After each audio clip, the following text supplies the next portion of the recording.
Before we start this video, a large thank you to Ivan, Bondarius, Daniel, and Vladimir for their support on Patreon. I hope you guys enjoy the video.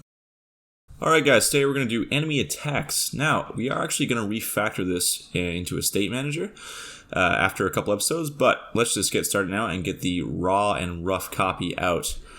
So first, let's go up here and we're going to call... What is that? Okay, over here. Enemy locomotion manager. No, I think that's...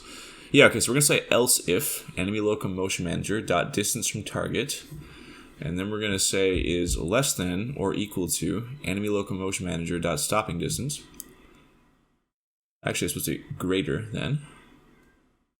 Then we're going to say handle move to target, else if enemy locomotion manager dot distance from target is less than or equal to enemy locomotion manager dot stopping distance. Then we're going to say attack a target.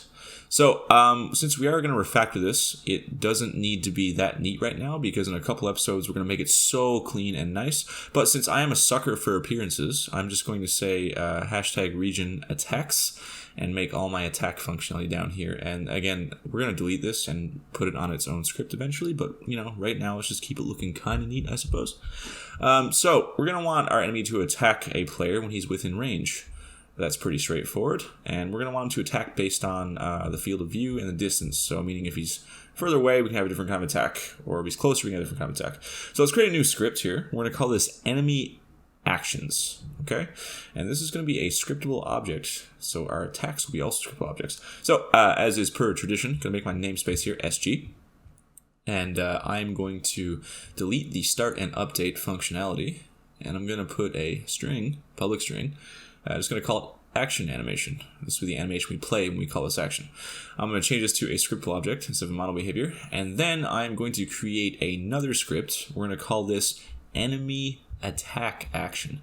And that is going to derive from enemy action. And then we're going to make it so we can actually create this in our game and drop it on our enemy. And that will decide our enemy's attacks. So let's go up here, delete the start and update functionality, put in my namespace as is per tradition, and make this derive from enemy action. There we go. Okay, we actually have to make a asset menu thing here too. Make sure you make that under the name class. So we're going to say create asset menu, open the brackets, menu name equals, I'm going to say enemy, actually I'm going to say AI slash enemy actions. Slash attack action, because we can use more actions in the future for things like rolling, dodging, parrying, etc. So let's go here and say public int attack score. I'm going to set that at 3. The higher the score, we're going to make it more likely for this attack to come up. So if your enemy has like 6 attacks and one score is very high, you'll more likely get this attack over and over. We're going to say public float recovery time, which is the time it takes him to recover after the attack is thrown. He's going to stand still or just be kind of walking around. And then we're going to say public float maximum attack angle and minimum attack angle. This is the angle you have to be away from your enemy for him to throw the attack. So you have to be in front of him basically for him to do this attack at 35 and minus 35. You can do cool things like if you're to the side of him, he could shield bash you and you can make the angle so you have to be to the side of him for him to throw the shield bash, etc. We're also going to make a minimum distance needed to attack and a maximum. So basically, if he's too close or too far, he won't be able to do this attack. The minimum and maximum variables deciding that, of course. Okay, so back over here, let's make a private void and call it get new attack. And this will decide our enemy's current attack. So we're going to say vector3 target's direction, and we're going to say that equals enemy locomotion manager dot current target dot transform dot position minus transform dot position. So we're just getting the direction of our target, where it is in front of us, or where the player is, sorry. Then we're going to say enemy locomotion manager dot, I don't think I have viewable angle made yet, actually. Let's see. We're just going to say float viewable angle. And then, because we're going to condense this after and refactor it anyway in a couple episodes, make it really neat. We're going to say viewable angle equals vector3 dot angle, target's direction, comma, transform dot forward. Okay. And then we're going to come down here and we're going to say distance from target, enemy locomotion manager distance from target equals vector3 dot distance, enemy locomotion manager current target dot transform dot position, and then we're just going to say transform dot position. That's kind of falling off of the screen there. That's okay. Just come over here for a second, hit enter. Okay. Now for the actual logic of this functionality. We're going to say int max score is equal to 0, and this might not make sense right away, but just follow along. And we're going to say for, then we're going to say enemy attacks, which we have not made yet, so we're going to do that right now. Scroll back up. Let's make an array for attacks that this enemy will have. Public enemy attack actions array. Enemy attack action, we'll call that enemy attacks. Okay, and then we're going to say for each enemy attacks dot length.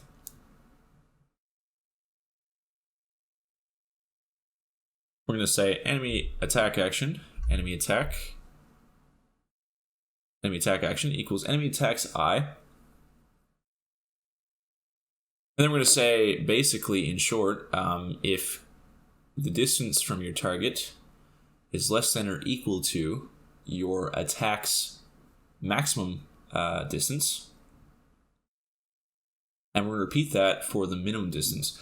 So meaning, if this attack has the distance requirements for the distance that you are relative to the enemy, then we will proceed. There we go, dot minimum distance, and then we're going to open up some curly bracers, and we're going to do the same thing with the attack angle.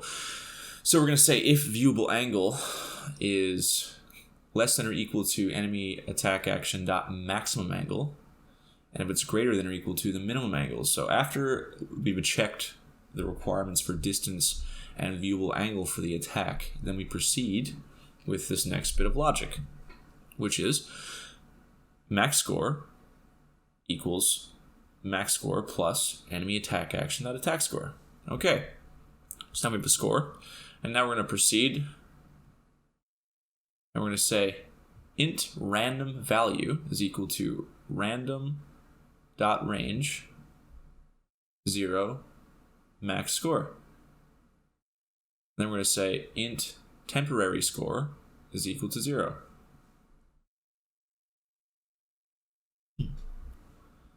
Now we're going to say for, again, enemy attacks dot length. Then we can copy and paste all of this logic again. And then we're going to get rid of what's here. Don't need this. And the only thing that will be different here is we're going to say if current attack, which we haven't made yet, does not equal null, return. And then we're going to say temporary score plus equals enemy attack action dot attack score. And then lastly, we're going to say if temporary score is greater than random value, current attack equals enemy attack action. Okay, so let's make a variable for current attack. We're going to expand on that functionality later on in the series, but right now that is adequately going to give us a random attack from a selection of our attacks if we meet the requirements in terms of angle and distance. So this is pretty cool. Now let's make another function called private void attack target. This will be very straightforward. We're just going to say if current attack equals null, then get new attack. Else, we're going to call on our enemy animation manager / handler, and we're going to just attack the enemy. I don't think we have that made yet. No, we do not. So let's actually go up there and call that on awake. Right below enemy locomotion manager is going to say enemy animation manager. Enemy animation manager. And I'm going to come down here on awake, and I'm going to say enemy animation manager equals get component in children enemy animation manager because it's below this game object. Okay, and then down here on our attack target, I'm going to say enemy animation manager play target animation current attack dot attack or action animation true because we are interacting. Above that, we can do some more logic as well. I'm going to say is performing action is equal to true. And then I'm going to say up here, if is performing action, return. So we can't attack if we've just attacked or if we're in the process of attacking. I'm going to say if. Actually, we don't need to say that right now, so I can just take this off. Okay, a couple more things we have to do. We need a recovery timer for starters, so let's do that. Public float current recovery time. Going to initialize that at 0. And then let's make a function to handle that. Recovery time being the time it takes before we can throw another attack or do some other kind of functionality. So your enemy is going to need to recover after throwing an attack or being hit, etc., etc. So let's make a private void handle recovery time. Or handle recovery timer. If current recovery time is equal or is greater than 0, sorry, we're going to say current recovery time minus equals time.delta time. We're going to say if is performing action. If current recovery time is less than or equal to 0, is performing action equals false. Cool. Update, we're going to say handle recovery time. Very straightforward. So now we actually have to set the recovery time. So under here where we say attack target, right below is performing action, we're going to say current recovery time is equal to, oh my god, you guys heard it thumping, current attack.recovery time. That's my neighbor, sorry about that. Now we're going to minimize the functionality. Okay, over on the enemy locomotion manager, we're going to say right up here where handle move to target is, if enemy manager dot is performing action, return. So you can't move if you're in the process of attacking or if you've just attacked. You can do the same for rotation. I'm not going to because we want our enemy to be able to rotate during some attacks. So I'm going to save that now and let's right click, create, AI, enemy action, attack action. And I'm going to call this attack 01, going to duplicate that. Cool. And I'm just going to go to the enemy here and pick a random animation. Let's see. Yep, this one-handed sword attack 01 is going to work fine. I'm going to put that up here in the attack animation and that here, and I'm going to put number 2 so we see some variability there. Cool. Next, I'm going to actually put these attacks on the enemy. So click on the enemy game object here, down to the enemy manager. There should be a current attack somewhere. Am I blind right now? Oh, nope. Okay, there it is. Cool. Get off of this. All right, so let's open up our size here for attacks. Hit 2, and I'm just going to drop 1 and 2 right there, respectively. I dropped that on the current attack by mistake, didn't I? Yes, I did. Okay, let's go back to the script. We actually have to do one more thing. Regardless, we need to actually call the distance from our target above here, or else it's always going to be registering 0. So we're going to say enemy locomotion manager distance from target equals vector3.distance. Then we're going to say current target or enemy locomotion manager current target. And then we're going to say transform dot position. That will be current target dot transform dot position. And we're going to need to say if enemy locomotion manager dot current target does not equal null, otherwise we will get a error there if we don't have a target. Okay. So let's copy that. Looks good.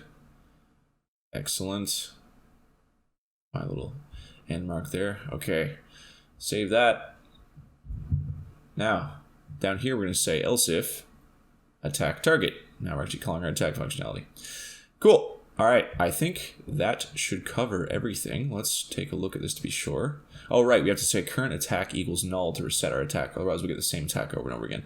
All right, so let's save that and actually go to our enemy now. And I fixed the attack. I have attack 1 and 2 on element 1 and 2. And just for the sake of being fun, it's not going to do anything right now, but I'm actually going to put a sword model onto the enemy's hand.